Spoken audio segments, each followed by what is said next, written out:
Good afternoon, and welcome to today's program. My name is Mel Shaw. I am Chair of the American Bar Association General Practice, Solo, and Small Firm Division for 2025-2026. Today's program is entitled Many Stories, One People, the Jewish Experience. It's part of our Activate Diversity series, where the division brings together persons to safely discuss things that shape our profession and our community, and also where we illustrate our shared humanity. I want to thank today's organizers, including Division Secretary Nicole Workmeister, for her work in bringing today's panelists together, who are giving of their time, their talents, and their energies for conversations such as these. I also want to thank all of you who are giving of your energy in service of the American Bar Association, your state, local, and affinity bars, your communities, and the clients whom you serve. And with that, I want to turn this over to our moderators for the remainder of the program, and I welcome and encourage you to continue to have these conversations well after this series is over. Thank you. Well, I want to thank Chair Shaw. This is Nicole Workmeister. I want to thank Chair Shaw for pre-recording that message. I know he wanted to, but was unable to be here, but we certainly appreciate him being able to record that message for us. May is Jewish Heritage Month. It is an opportunity to celebrate Jewish history and culture while deepening our understanding of the Jewish community. With this in mind, that you are about to watch focuses on different lived Jewish experiences and what it means to be Jewish from the perspectives of our panelists. So with that, I want to introduce our panelists. We have Stacy Aviva Clark. Stacy Aviva joins us from New York City. She is the Director of Education and Community Engagement at the Jewish Federations of North America, also a PhD student in the Department of Anti-Semitism Studies at Gratz College, and a visiting academic lecturer. Her research and teaching focuses on dignity and intergroup relations, anti-Semitism, and relations within the Black and Jewish communities. Stacy Aviva has contributed commentary on Jewish life, intergroup dialogue, and social justice speaker, and her writing has been featured in many different publications. Nicole Osborne also joins us as a panelist from my former hometown, Albuquerque, New Mexico. She is an undergraduate student, a junior at the University of New Mexico. At the UNM campus, she is involved in student government as the executive director of the UNM Residence Hall Association, and she's also a student senator for the Associated Students Group. She attends UNM Honors College in Political Science and has been honored with many different awards and positions representing the University of New Mexico student body. And I see that we got Mark Shipman on the phone. He joins us from Berkeley, California.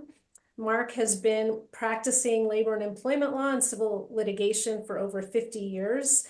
He serves on the American Arbitration Association Select Panel of Employment Law Arbitrators and is editor of the California Employment Law Letter. Mark has held more local, state, and national bar association and civic organizational leadership positions than I can list. But most recently, he was appointed by the ABA's former president to co-chair the ABA's Task Force to Combat Anti-Semitism, which is a co-sponsor of today's program. So I want to thank all the panelists for joining us today. And to start off with, I want to just have a conversation about Jewish identity. Jewish identity is often discussed as though it were a single story, but the reality is far more complex. I know a lot of people think of Judaism as a religion, but it's much bigger than that. Using myself as an example, I wouldn't call myself religious at all. I never went to Hebrew school. I wasn't bat mitzvahed. everything I learned about Judaism's religious traditions, I actually learned from a minister who was one of my college professors. So when I celebrate Jewish holidays, I consider it a cultural observance, not a religious one. Um, Many people are surprised to learn that the Jewish community is one of the most diverse in the world. We come from many different cultures, we speak different languages, we represent a wide range of races, ethnicities, religious practices, and identities. And each Jewish person's story reflects their own Jewish identity. So I want to ask the panelists, and let's start with Nicole, how does your own Jewish identity intersect with these different dimensions of diversity within the Jewish community? Yeah, so being in Albuquerque has been interesting in terms of the community that I'm around. It's new for me because I'm not from the Albuquerque area. But I think in general, my identity is really, really connected to the community that I surround myself with. And recently, I've been very, very surrounded by Hillel at the University of New Mexico. And so I've gotten the opportunity to also learn about a lot of different types of Jewish identities, and really, really help foster community in the space that I'm in. And I think for me, it's a big part of my experience as a student. It's really, really crucial to the way that I present myself on campus. And it's a very, very important part of who I am. Okay, well, thank you. And Stacy Aviva, let me ask you the same question. How does your Jewish identity intersect with the different dimensions within the Jewish community? Thank you. It's wonderful to be with you today. And Nicole, I love how you framed the question and just let people know how diverse we are. I get to bring my whole self to the Jewish community. I'm a Black Orthodox um, Jewish woman who chose to convert to Judaism. And I have had the honor and privilege of not only being a part of the Jewish community spiritually, but also professionally. As you noted, I work for the Jewish Federations of North America, and one of the priorities that we have with the center that I work for, the Center for Jewish Belonging, is to really make sure that our Jewish community really lifts up underrepresented identities so that we can have a flourishing Jewish community. And that means that someone with my background, I am probably pretty relatable to a lot of people in our Jewish community. There's a lot of people who have chosen to become Jewish. And there are a lot of people, like you said, who have different ethnic and religious backgrounds. So for me, it's a place where my all of my identities can show up, and no one is asking me to choose one, but saying that all of who I am makes for a stronger Jewish community. And I really appreciate the ability to bring all of that. Thanks for that explanation. And I think I said you were from New York because last time I talked to you, you were in New York, but you are actually from Colorado. So I wanted to correct that. Mark, now that you're with us, and I'm so glad that you were able to connect, let me ask you the same question that I asked Stacy, Aviva, and Nicole. How does your Jewish identity intersect with the different dimensions of diversity within the Jewish community? Thank you, Nicole, and thanks to all the other co-panelists and everybody who's here. In terms of my identity, I think about it as faith, fate, and values. I went to Hebrew day school. I'm part of the 10% of the Jewish population in America that went to a Hebrew day school. As you pointed out, Nicole, more than half of the Jews in America don't have any religious education. So for me, there's a strong religious component. The faith part, to a lot of people, it's not, and it's not the only way to experience the identity. When we talk about fate, the Jewish people have shared a common history, and it is a lot to a great extent what keeps us together. The forces going all the way to Hitler really didn't care how religious somebody was, and just viewed the commonality of the Jewish experience that brought us together. So it's faith and it's fate. And the last part of it, I think, is values. The values of helping the stranger, the values of seeing the image of God in everybody. I think that these are the three commonalities. And if you look broadly in the Jewish community, I think that this is what you see, and the reason that all of us need to get together despite our individual identities is that, there's less than 15 million Jews on planet Earth. If you think about that, it's not a huge number. It's 0.2% of 1% of the world's population. So regardless of how we identify our identity, I think that Jews try to congregate and to coalesce around each other because there are just so few of us who share this identity. It makes it something precious. Well, thanks for that, Mark. So very, very interesting answers and all very different and kind of addressing different components of Jewish identity. I want to talk about anti-Semitism a little bit, and not just the but how it informs our Jewish identity today. As we on the panel know, and probably a lot of people in the audience know, there's been an alarming rise in anti-Semitism in the past, especially in the past couple of years. As Mark said, worldwide, Jews make up less than a fraction of a percent of the world's population, and in this country, Jews make up less than 2% of our country's population. But over 60% of all hate crimes today are committed against Jews. Just at an ABA meeting in San Diego a couple of weeks ago with Mark, and I heard someone make a very anti-Semitic comment in my presence. I was at another ABA meeting last year, and many Jews, me included, experienced harassment from a group of pro-Hamas demonstrators. And I don't say pro-Hamas lightly. I mean pro-Hamas, not pro-Palestinian. Demonstrators, and the ABA declined to denounce that behavior. So these are just some personal examples that are the tip of the iceberg of, anti-Semitism today. And I want to tie that discussion into our talk about Jewish identity. So Stacy Aviva, let me start with you. Many Jews, like you explained, hold multiple identities that shape how they experience both belonging and discrimination. For Jews of color, anti-Semitism can intersect with other forms of prejudice. How has your experience as a Black Jewish, Orthodox Jewish woman shaped the way you encounter and understand anti-Semitism?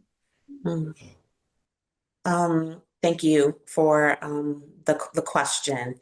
And it's a question that I'm going to answer with a little bit of a story. As you mentioned, I'm actually in Colorado. Not only that, I'm in Boulder County. And almost a year ago, we had a firebombing here in our community that took one of our community members' lives. And I often would walk with this group just in remembrance and in solidarity for the hostages at that time. And I remember on a walk subsequent to the attack, a woman coming up to me, and she's screaming at me, and she's calling out my Blackness. How can you be here and you're Black, and all of these things? And at that moment, I realized that my belonging was conditional, and only one part of me was acceptable to her. And so many of us as Jews, no matter what our background is, are really feeling that sense of conditional belonging in the United States, a place where we want the assurance that we're going to get the protection, whether it's in academia or in civic life or even in a public space like walking down the street, that we matter, not because of what someone thinks we represent, but because we're human beings. And being Black and being degraded and having my Blackness used against my Jewishness it makes me really feel sad. And it makes me feel that if you are not going to protect me because I'm Jewish, then are you really going to protect me if something happens to me because of my Blackness? And that equal protection is important and it matters for all of us. And at the end of it all, that's what we all want, is we all want this to belong. And I'll just end with a quote that I love from Hannah Arendt when she says, the experience of not belonging to the world at all is among the most radical and desperate experiences of man. And I think the fabric of our democracy and our civil rights means that me as a Black Jewish person needs to be assured that I can be protected in all of my identities and not have one of them excluded or used against me. So I think that we see one another, and I have hope that we really believe in equal protection, and that we can get there. Well, thanks for that. Yeah, I really appreciate that answer, and especially the way you phrased it in terms of making you sad. You know, I for the very first time after October 7th, did not go to Albuquerque's annual Pride Parade because there was so much anti-Jewish sentiment there, and a lot of LGBTQ Jews didn't feel comfortable going to the Pride Parade. So, you know, that's another example of what you're describing. Mark, I think I want to ask you the same question. Perspective. For many Jews, memories of the Holocaust aren't just historical, they're a part of family history and intergenerational memory that shapes how anti-Semitism is understood today. How has your family's experience with the Holocaust influenced the way you think about anti-Semitism in today's climate? Thanks, Nicole. So my parents and my brother survived the Holocaust. One of my sisters did not. And after 1945, my parents spent the next 5 years basically collecting relatives from all over Europe and doing a searching and a gathering. When I was born in the United States, we were in a 50-year period that's known as the golden age of American Jewry. After World War II and after the Holocaust, there's so many people who said this is never going to happen again. The images were too graphic of emaciated bodies and the stories of people being burnt alive and millions of Jews killed. The incidence of anti-Semitism that was so great before World War II, 37% of Americans said they experienced anti-Semitism in the prior year. By the early 50s, that number had dropped to 5%, not because anti-Semitism has disappeared, but the expression of it had. And it was easy at that period of time to overreact, or shall I say, for me, to underreact, to say, okay, that's a problem, and it was over. Okay, America is past that. The world is past that. And that was typical of a lot of children of survivors who just suppressed it to the point of non-existence. Watching my parents, they believed heavily in America, but you could tell if I spent an overnight someplace, they would insist that I call them the minute I woke up for fear that I'd be dead in the morning. I mean, the palpable fear that my parents had coming out of the Holocaust, um, which made me just completely reject that and minimize the anti-Semitism that I saw. Um, I spent most of my life in Miami, New York, and San Francisco, three of the four largest Jewish communities in the country, with LA coming in as number two. Um, but the fact of the matter is, when you leave those places, you see it all over. You see it. I spent a lot of time in northern Florida. Went out with a girl who, embarrassingly, she was asking me, "Where are my horns?" Was sure that I had horns. Uh, People in bars who found out that I was Jewish. Fortunately, I had a lot of friends at my back to stop me from getting beat up. But it does happen, and being the butt of Jewish jokes does happen. But again, you sit there and say it's a not here situation, not this generation, not America. And one of the things, ultimately, Nicole, that carries this full circle is that the kinds of things that happened in Nazi Germany just in the 5 years before this huge destruction is beginning to happen here. You see Jewish stores from Los Angeles to New York in the past 24 hours that have been vandalized with swastikas. There are candidates for public office who had their flyers stamped with a swastika to show that there was a Jew who was running in this election.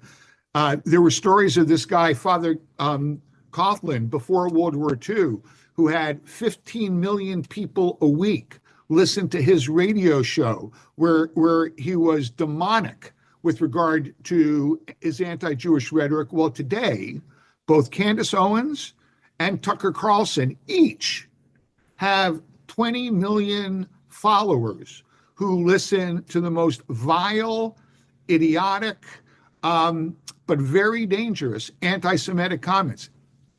Both of those folks, Tucker Carlson and Candace Owens, each of them separately, have more followers than there are Jews on earth to just identify the nature of the problem. So in the past year, again, you're hearing who's responsible for the Iran war? It's the Jews. Who's responsible for higher oil and gas prices? It's the Jews. And that kind of rhetoric didn't take long to translate into action before. So as a child of survivors who are able to see how are my parents, who were professionals in, secure professionals in 1933, be running for their lives by 1938. And so it really does identify the possibilities, the scary possibilities that exist right now when your family history is tied in with this. And you have to look at people who, I mean, if you were to look how many Jews were killed in the Holocaust, the number that might show up is not the true number, 6 million, but the number of 300,000, because the talking point of the people, of the Holocaust deniers, is that there's no way that there were more than 300,000 people who died. The Jews are just lying about it. So, Nicole, it changes history from something cold to something very personal and pretty scary. Yeah, your story, your experience just brought something to mind for me. I remember my mother refusing to go into a sauna because it reminded her of the gas chamber. And, it might seem like a little childhood detail, but there's a lot of those details that people of my generation and your generation experience that kind of informs the climate of anti-Semitism today. Speaking Yeah, of that, by the way, similar to that, when I was like 16, I took a train ride with my mom, and as the conductor came around to get a ticket, and she didn't see that it was there. There was this guy in a uniform tapping her on the shoulder, asking her for her papers, and you could see her turn white and blanch because didn't have a really good experience of people in uniforms asking to see her papers. Yeah, yeah. Um, and I think Nicole can probably give us a similar but different um, story being a college student. We know that many Jewish students today are navigating campus environments that are intimidating and even dangerous. I think ADL listed worst. I think they received a failing grade. And, I know because I was living in Albuquerque at the time that there were encampments on campus. Jewish students were being harassed, being blocked from going to classes. And I know Nicole has personal experiences with that. So, I want to say, Nicole, I really appreciate and admire your strength and bravery for being on UNM's campus during this time and for advocating. I guess the best way to explain it is that it felt like there was a total switch in the campus atmosphere. I actually started as an art student at the University of New Mexico when I enrolled in 2023, the fall of 2023 being my first semester. And the anti-Semitism that was present in my art courses was so prevalent that I ended up switching my major. And I decided to become a political science major instead. And I remember following October 7th of 2023, immediately it became a very hostile environment to be Jewish or be friends with Jewish people on this college campus. And I remember going to Hillel, talking to a lot of other students about the experiences they had, and it felt like it was just one bad experience after the other. And I live here with my partner who is also Jewish, and we were walking on campus and we got spit on. And I think that was the moment where I realized that we're not going back to normal and that this was going to be a new normal and a negative normal. And there were encampments on campus, and these encampments welcomed anti-Semitic behavior and anti-Semitic rhetoric, and they would antagonize students. And the encampment was specifically right next to our primary academic building, where almost every student has at least one class in our primary academic building. So, in order to go to class, you had to walk past the encampment. And I think that there was definitely a point in which intimidation was the goal. And the goal was to ensure that Jewish students and even anyone who was friends with Jewish students didn't feel comfortable on campus. There was a time where my partner and I felt so uncomfortable, we actually stayed in our dorm for 36 hours because the people who ran the encampments were hosting a speaker from Hamas, and they were requesting water jugs, which they called bonkers, and they wanted those to hit people with if they got too close, whether that be police officers or members of UNMPD or Jewish students. And there were many Jewish students who had very scary close encounters. The students ended up taking over, the encampment students ended up taking over one of our buildings, and they stayed in the building until 3 in the morning. And it was intimidating because they broke windows, they were trespassing, they broke items, and our student union building was closed the entirety of the next day. And so many students couldn't go to work, they couldn't access necessities, we couldn't access certain food necessities or the food pantry. So I think in general, being on campus, it's been really hard because just as there is one moment of peace, I think there's another where there's not. And it has been difficult in that way. And so I have tried my best to get involved in student government and to ensure that Jewish students are treated fairly in positions of power on campus. And even that has been intimidating, even in my positions of power that I've been holding. It's been scary to be open and honest about my opinions. And I think, you know, what we can take from this is that Jewish students really rely on each other, and we really rely on community. We rely on community resources. That whether that is something like Hillel, which is a Jewish student organization that we have on campus, or even local synagogues, I think even Jewish students who are not religious, Jewish students who haven't even been public about their Jewish identity, have really clung to those resources in these past couple of years. And we've all clung to each other as a way to maintain hope. Hello, everyone. My name is Mel Shaw, and I'm the chair of the General Practice Solo Small Firm Division. And I joined late, and I understand Nicole is working to get online, and I don't know if she's back now.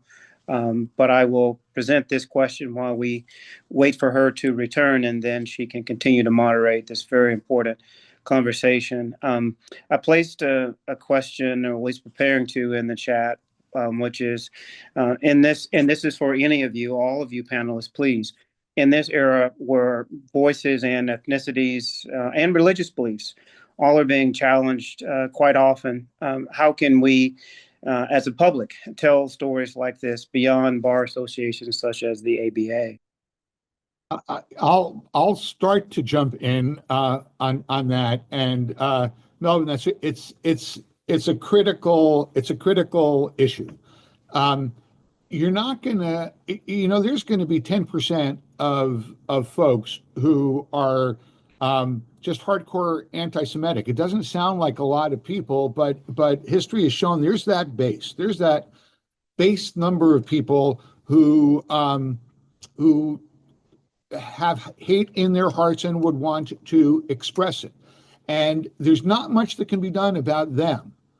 But is it going to be normalized? Is it going to be something that's going to be accepted on the street? When people say this, are they going to be shut down by other, decent folk who will not stand for it? And that's why it is important that it is not just the bar, but that we work with doctors, and we work with accountants, and we work with teachers, and we work with shopkeepers, and we make sure that there is an attitude out there that when anybody is being abused because of their race, because of their religion, because of their ethnicity, that folks are not going to stand for it, and folks are going to be supporting that individual who is being attacked.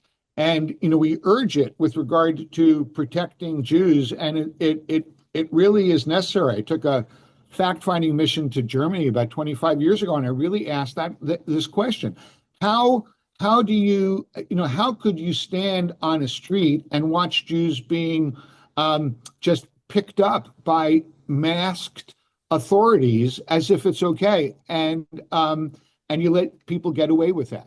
And it's a question that Americans need to be asking themselves today. Anti-Semitism, they call it the canary in the coal mine. People don't like that analogy because the canary dies.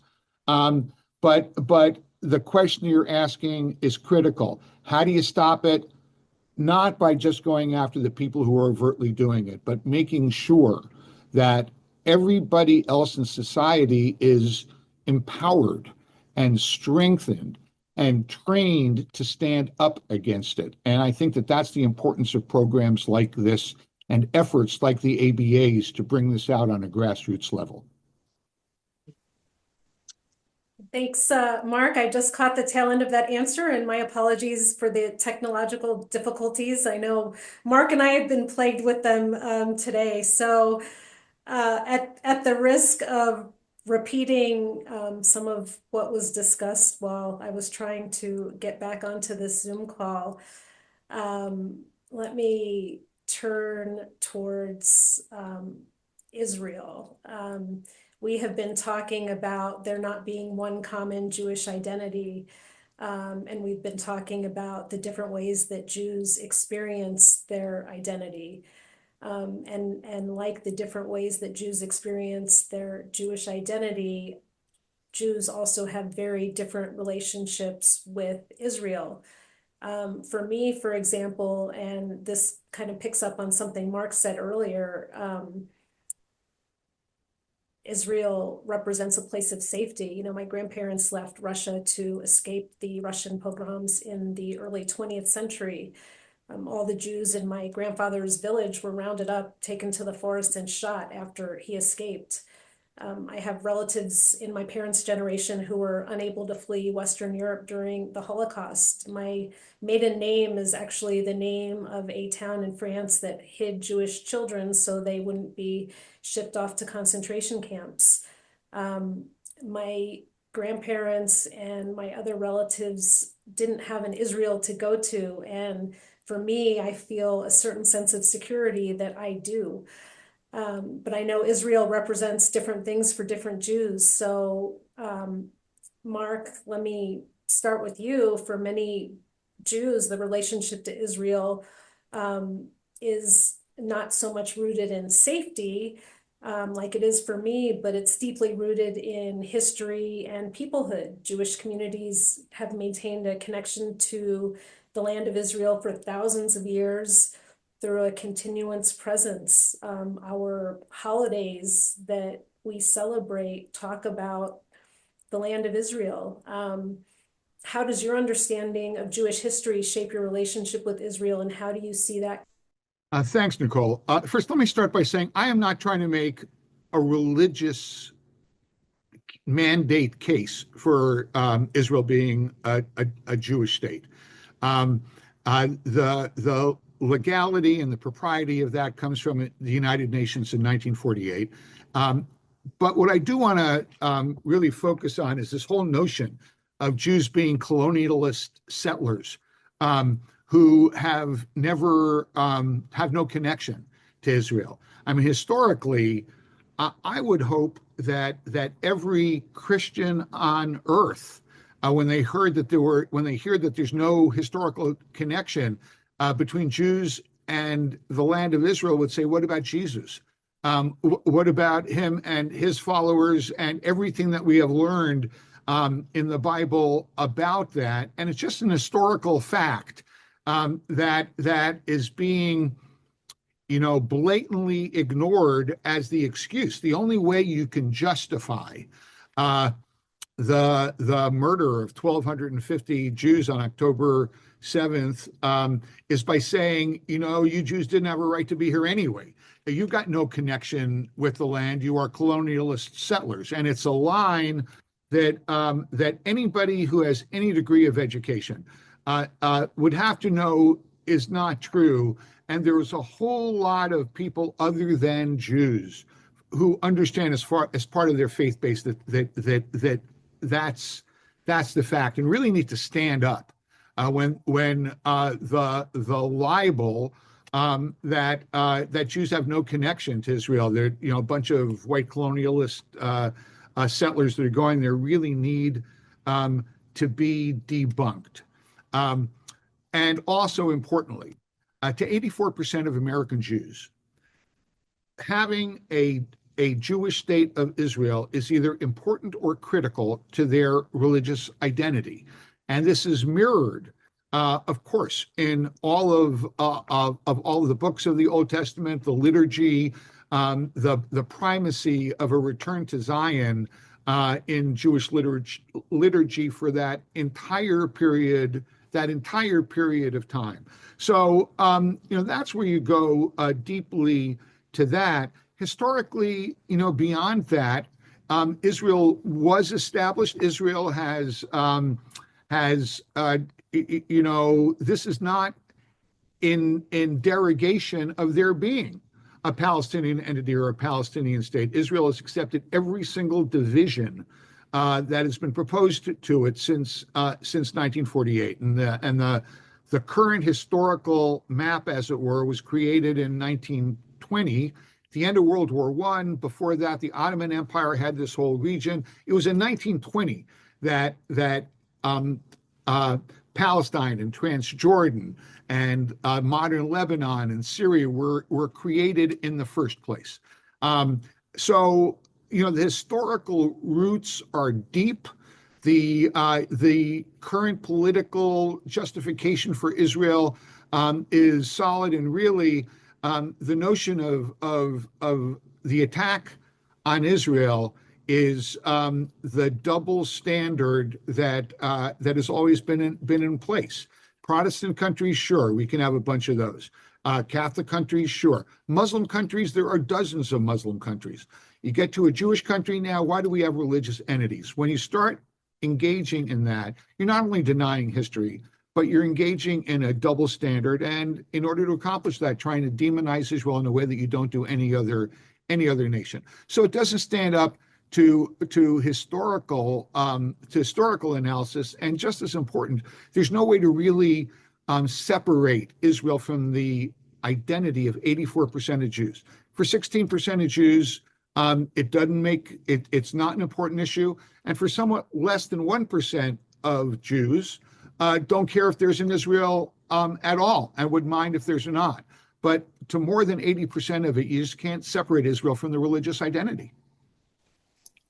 Thanks, Mark. And after I let Stacy, Aviva, and Nicole answer this question, I want to pick up on what you said with a question that one of the audience members raised. And I didn't say this at the beginning of the program, but if anyone has any questions, feel free to put them in the chat and we will do our best to answer them.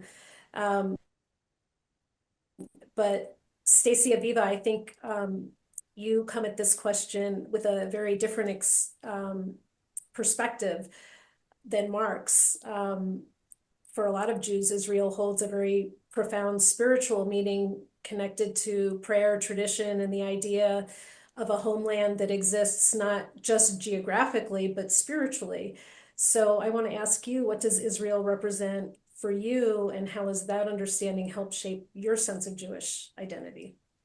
So for me, again, it goes back to my multiplicity of identities, is that Israel represents the birthplace of the Abrahamic faith.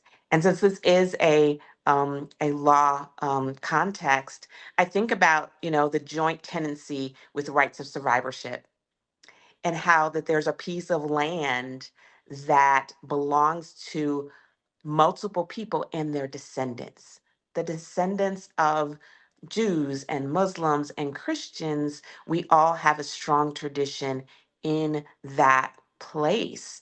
And now, as we've seen over hundreds, over 75 plus years, Jews returning from all parts of the world with connections from China, from Africa, from Asia, from Europe, because of this deep connection that has run for thousands of years, and not just to a piece of land, but to a piece of heritage and ancestry that meant that it's one of the greatest sharing projects of our time, that we're supposed to share this space together, and that if we do that, that it becomes a home not just for the Jewish people, but for connecting humanity.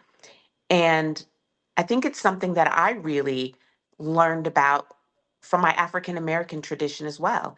If you look in the African American community, there's so many churches that have the name Israel or the name Zion in them. And these are usually very, very old churches.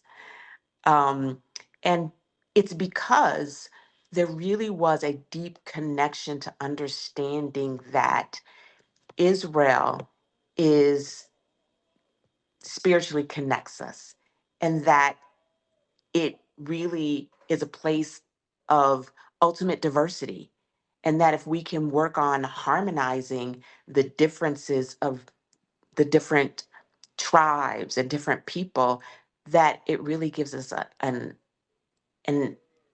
place where there's strength in our diversity.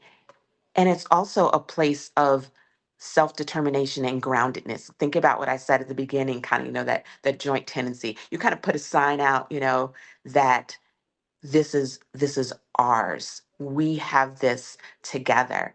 And in the word Zion, often Israel is, kind of in the spiritual context, called Zion. It's a Hebrew word that actually means a signpost.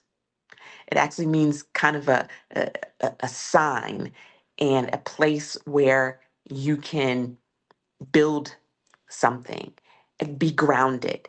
And I think that it's an opportunity for us to really work together and see that if we work together, it can be a place of liberation for the Jewish community and for all other communities that trace their deep spiritual sustenance back to this place. So supporting Israel is, yeah, it is about Jews. It is our homeland, but it's about supporting so many of us, of many faiths, that see it as a place that's representing that it is a project for humanity to be able to work together and share something that means so much to us. So that's why we've got to support each of us to make sure that we can see one another's opportunity for building something that we all can share, and not just it be a political conversation. It's a human conversation. Like you said, Mark, earlier, it's about shared values, that not just sharing the land, but sharing the belief that we all deserve to be safe, we all deserve to be seen, and we all deserve to have a home. And Israel is a home, not just to the Jewish people, it's a home to many people. And we have an opportunity to remember that as we think about that, that special place that's special to so many people. So, I know that the question that they had written for me was like a slightly different path in relation to this, primarily like my relationship between being a student and trying to hold my values while being on a public university campus. And for me, I think it's really well summarized in an interaction that I had with another student when I was in Washington, D.C. So in Washington, D.C. for a leadership conference, and I was with a bunch of student leaders who advocate for a bunch of different causes. And one of the students asked me, what made you decide to talk about Israel or be involved with Israel at all? And I told her that it was a silly question to ask me because it's not like students who are Jewish have a decision at all. And it became something that after October 7th, 2023, on a college campus, if you are Jewish, then you are associated with Israel. That's just how it was on campus.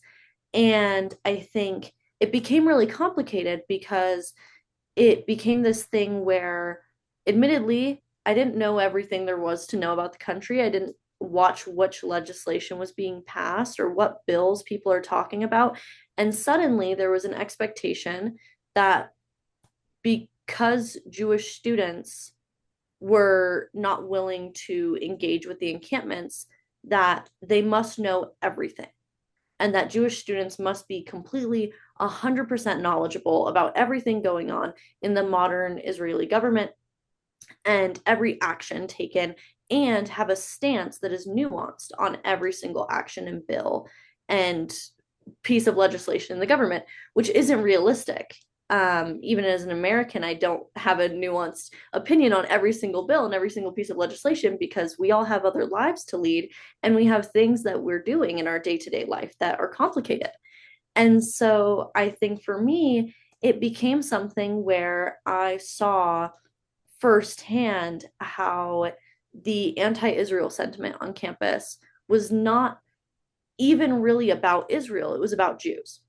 And so I think it became a form of camaraderie that the Jewish community had. We even had multiple Jewish students who previously wanted nothing to do with Israel, who suddenly became very, very involved in Israel advocacy because they realized that for the students who are anti-Semitic, Israel is a podium which they can use to be anti-Semitic to people on campus. And it's not just students, it's faculty, it's staff, it's people who are teaching in our classrooms who are using Israel as a podium. And so I think for me, a lot of my relationship, obviously there's a religious and spiritual aspect, but there's also a political aspect where my understanding is that engaging in Israel advocacy is engaging in advocacy for the community that I surround myself with and every Jewish student on campus, because Jewish students are not going to be separated from the state of Israel. It's not possible in the way that we're treated. And so it's important to advocate for ourselves and for the community that we have with one another, and to recognize that it's not okay to use political conversations to be anti-Semitic. And it's not okay to use political conversations to say that a country shouldn't exist and that a people shouldn't exist. And I think in general, coming from that, it's made my connection to Israel even stronger. And it's made me want to fight more, and it's made me feel more emboldened as opposed to being scared. Thanks, Nicole. This is the other Nicole on the phone. I apologize for all the difficulties I've been having. There's construction going on in my neighborhood, and apparently someone severed the internet lines. I want to ask you though, Nicole, before I lost my Zoom connection, my video connection, I did see a question in the chat for you about your experience as a Jewish student on campus. And I don't have Zoom access right now to be able to read it, but maybe if you could read it and answer it, that would be great. And I'll try and work in some of the other. Nicole, the question was, did you feel that the college administration allowed a safe space for you to voice concerns regarding your safety? Were you able to make your concerns known? If so, were they adequately addressed? If not, what do you believe could have been done to have made you and other Jewish students feel safe on and off campus? I think that's what you're referring to, Nicole. Yes. So Nicole, if you can answer that before we move on, that would be great. Absolutely. It's kind of complicated because the dynamic that we had on campus was that the encampments and the people who were being aggressive to Jewish students were also being aggressive to certain members of administration, certain faculty members, and even members of the faculty who were not Jewish. And so what we saw was when things started to happen on campus and we started to report things, hate crimes, people having their Magen David ripped off of their neck, like these things that were happening, we were talking about them, and we were often told, well, if you don't know who did it, there's not much we can do about it. And there was an email that went out to all of the students, and the email said, we denounce all forms of hatred. We denounce racism, we denounce sexism, we denounce Islamophobia, and we denounce anti-Semitism. But anti-Semitism wasn't the first thing. It wasn't a true acknowledgement that what was happening with the encampments was anti-Semitic in nature. And what we noticed was after students really started to attack the administration, they started to respond more. And so, for example, students made an anti-Semitic drawing of our university president, and they would follow the university president around and harass her and record her. And she made it so that students can no longer go into the provost's building without keycard access. And it wasn't until after that had happened that for the first time in a very, very, very long time, the UNM Hillel got members of the provost and members of the administration to come have Shabbos dinner with us. And the president of the university sat down with us. I actually got to sit right next to her, and we talked about it. And she herself was not really made aware of the anti-Semitism that was happening on campus until it happened towards her directly, and she started to become more aware. And I think in general, I'm not going to say that the university didn't help. They were helpful in some ways, but there are also things that happen that you can't take back. My partner was almost rammed with a vehicle on purpose on campus, and he couldn't identify who did it. And so the campus said there's nothing that they could do. And I think going forward, looking forward, I think Jewish students would have appreciated that the response be quicker and that the response be more adequate, and that the university acknowledges and says, we have a problem with anti-Semitism. Like, that is the current issue. That is what is currently occurring. And we're going to acknowledge that anti-Semitism is a major issue, as opposed to lumping it in with everything else that people talk about on campus. And overall, I think, at University of New Mexico, we had it okay compared to other universities. There were worse situations, but I don't think that any Jewish student should ever fear walking to class. And I think that the administration absolutely could have done more in that regard. Yeah, it sounds almost surreal to hear myself saying this, but as a mother of college students, recent college students, when we went on college campus tours and when we were deciding where my kids were going to go to college, one of the primary considerations was whether they would be safe on campus. And, for me to sit here and think that, in this country at this time, I have to worry as a mother about whether my Jewish children will be safe on campus. I mean, I can't even believe I'm saying that.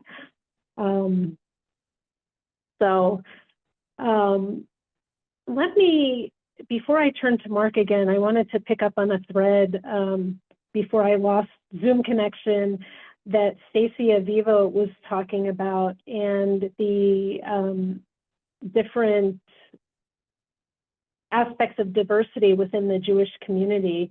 And I want to ask you, Stacy Aviva, what do you think the Jewish community itself can do to better embrace its internal diversity? Because I know from talking to different members of the Jewish community when I was living in Albuquerque, for example, that many of them feel alienated from what I'll call mainstream Jewish life. Thank you for that question.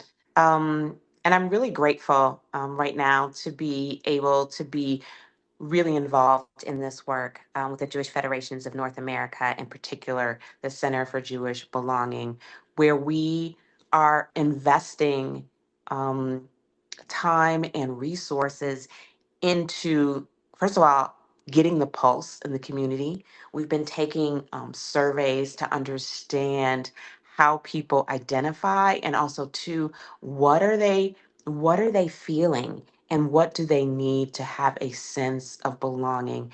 And when we gather that data, we are looking at two things. We're looking at what is the education and the mindset change that we need in our own communities, so that we understand who we are as a beautiful multicultural community that has been multicultural since the beginning, and being able to educate one another on that, and tell the stories of the different families and the different places where Jews have come from, and the contributions that Jews are making today, that Black Jews are making, that Asian Jews are making, that Indigenous Jews are making. We need to hear those voices, LGBTQ plus Jews.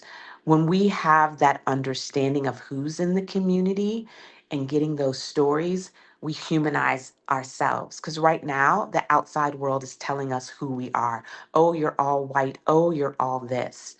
When we're understanding who we are, and we're telling the full story of who we are, then and we're showing that, then it's harder for people to label us when we are telling our own stories.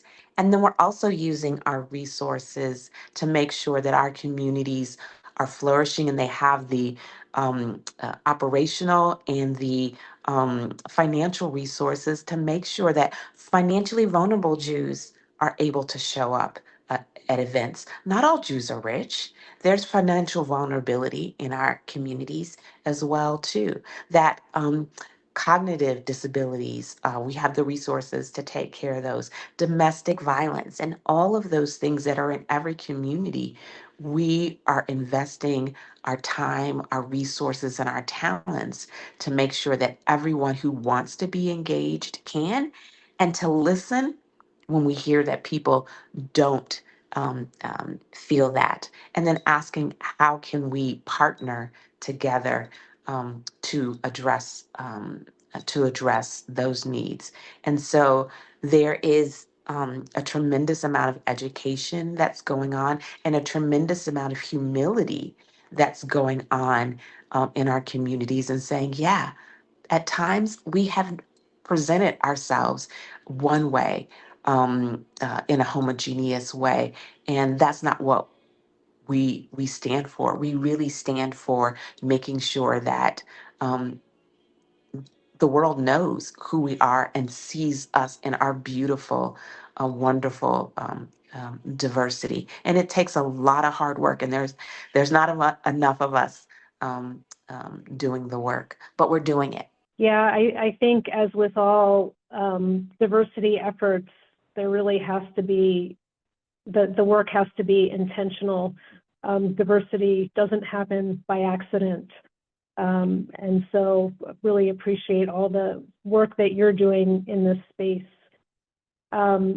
Mark, again, before I got disconnected from Zoom, I saw a question pop up that I wanted to put to you, because you sort of touched on it a little bit, and it was regarding anti-Semitism. Do you think it's an anti-Jewish question, a question about Jew hate, or do you think it is just a hostility towards being pro-Israel? Thanks for the question, Nicole. Anti-Semitism has been a constant for 2,300 years, long before there was a state of Israel. And if it wasn't the state of Israel, it was something just as serious. It was that Jews were responsible for the bubonic plague. Plague was a really, really bad thing. A bad thing. Let's look at the Jews. Or if there was a death of a community in a community, especially a death of a child. This actually happened in Upper New York State in the 1920s. There was a child that went missing, and the community went and attacked Jews under the theory that who else would go and kill one of our children. So it would be an error to conflate anti-Semitism and anti-Zionism, because anti-Semitism was doing fine and thriving when there was no Israel to tie it to. It is just the most convenient modern basis.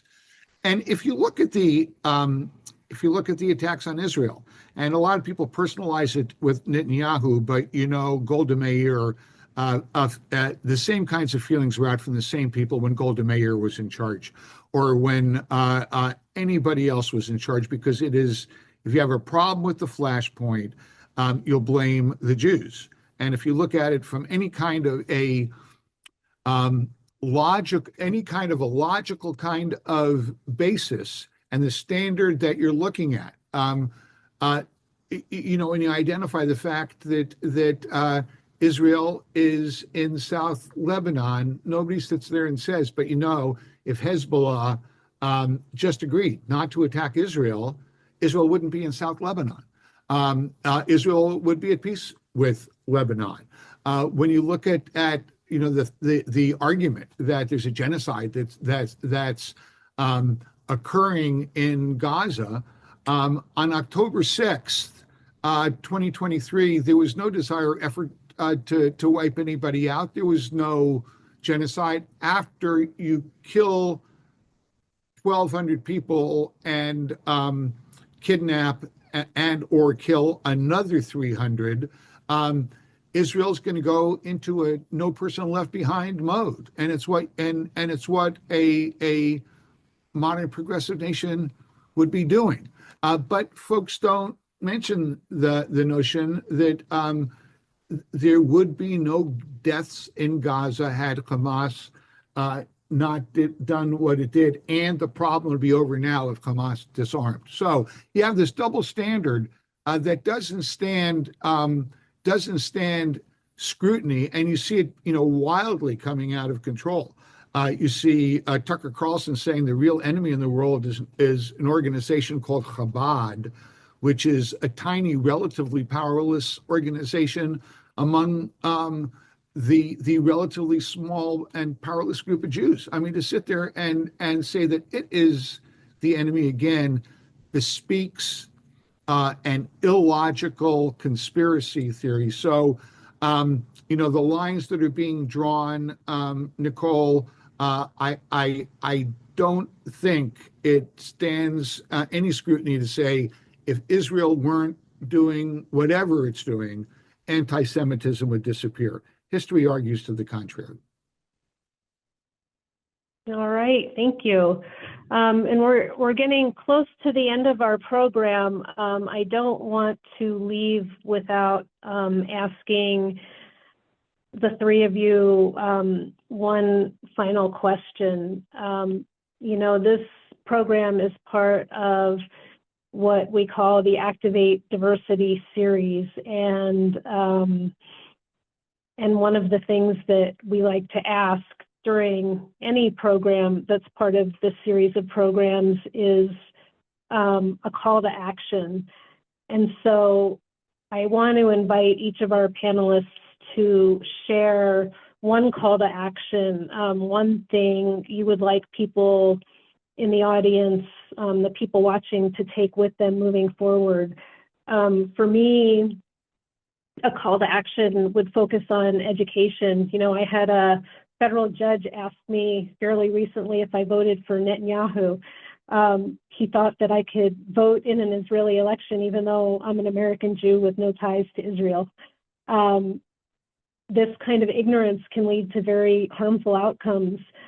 I think education helps counter ignorance-based hate, and when anti-Semitism comes from ignorance and not malice, education is something that can effectively challenge it.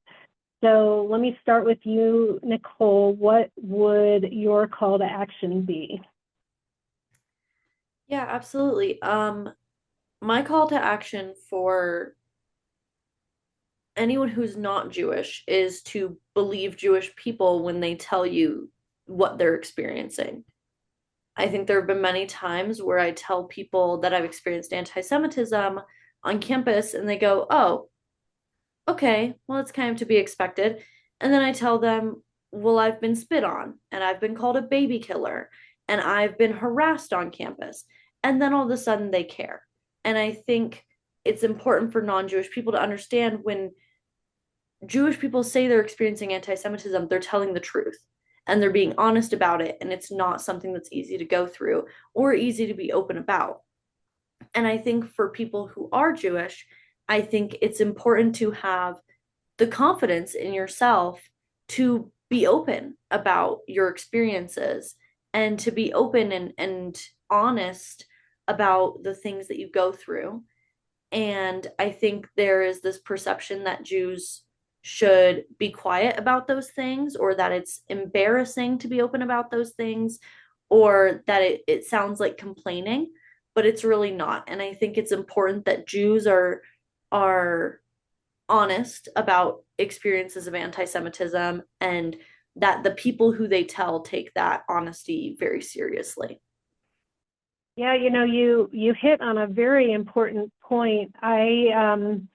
I was in conversations with a former regent on the Board of Regents of UNM during the encampments, and it was right after a Jewish student was speaking at a Board of Regents meeting, and got shouted down and was unable to speak. And another regent who was Jewish told the person that I spoke to that he was frightened because it seemed like a mob mentality that was getting out of control during this meeting, and he was frightened for his safety. And when I was speaking to the regent about that, she told me, you know, I listened to a recording of the meeting again, and I was there and I didn't hear anything anti-Semitic. And I asked her, I'm like, well, did you ask this other regent why he felt so frightened?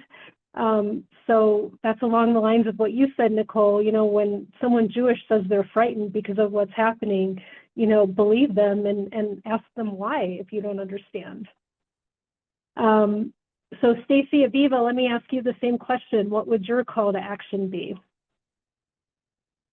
I think the call to action is civil rights. Our American democracy has really fought hard to grapple with the diversity in our country. And anti-Semitism is a deep wound, and it wounds our democracy. It wounds civil rights for everyone, because as we know, Jew hatred and anti-Semitism doesn't just stop with Jews. If you give it free rein, it goes on to affect our whole society. And if we can't protect Jewish people, can we protect women? Can we protect Black people? Can we protect the disabled? If there's going to be one group that is allowed to be isolated and picked on and held responsible for stereotypes or what people think about what's going on in another country, then we are giving away what we have fought so hard for. And that is a democracy that looks at equal rights as something that's not conditional, but something that's inherent and something that's worth standing up for and is worth protecting. And I think that's really the call to action right now, is to see that anti-Semitism is hurting us all. And we've got to take it seriously, because as we talked about on this call at the beginning, a Jewish person can be Black, they can be a woman, they can be young, they can be old, they can be an immigrant, they can be a native born. So where are you going to slice and dice someone's identity to say, oh, we found that little sliver of you that's worth protecting? No, we've got to protect us all. And anti-Semitism is something that's really affecting us all right now, because it's pitted against one another. All right. Well, thank you. That's very, very sobering. Mark, let me ask you to round us out and give us what your call to action would be. Thanks, Nicole.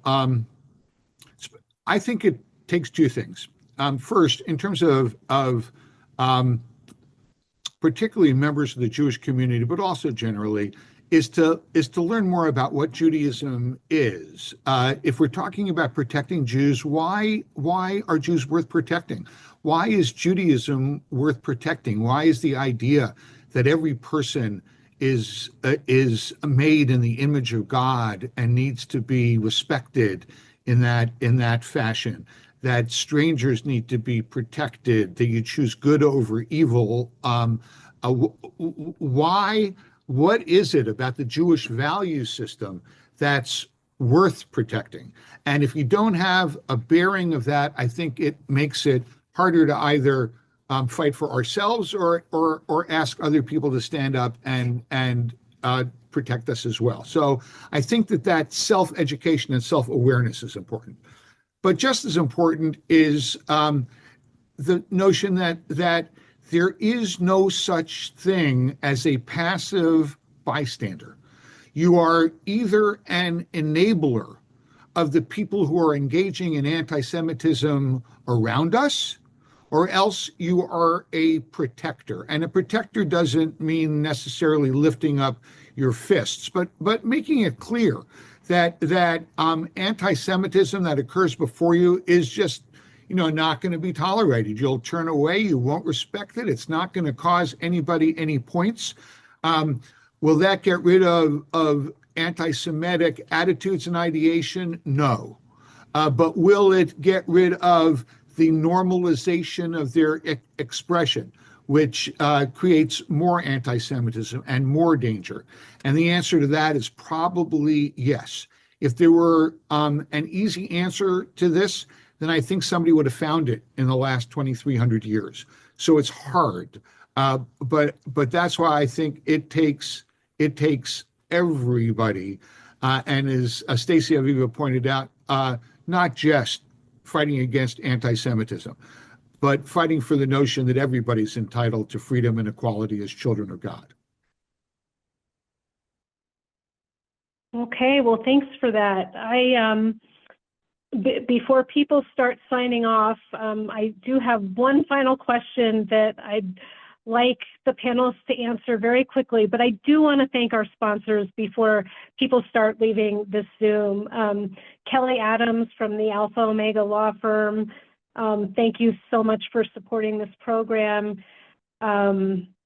She's in Pennsylvania, and I'm going to actually tie Kelly into my next question, my last question before we sign off. We've talked about a lot of very sobering things, and I want to end the program on an up note. And I want to do that by asking the panelists what gives you hope. For me, especially after October 7th, or maybe even starting with October 7th, I felt shunned, I have been harassed, I have experienced anti-Semitism, and I have felt very, very isolated.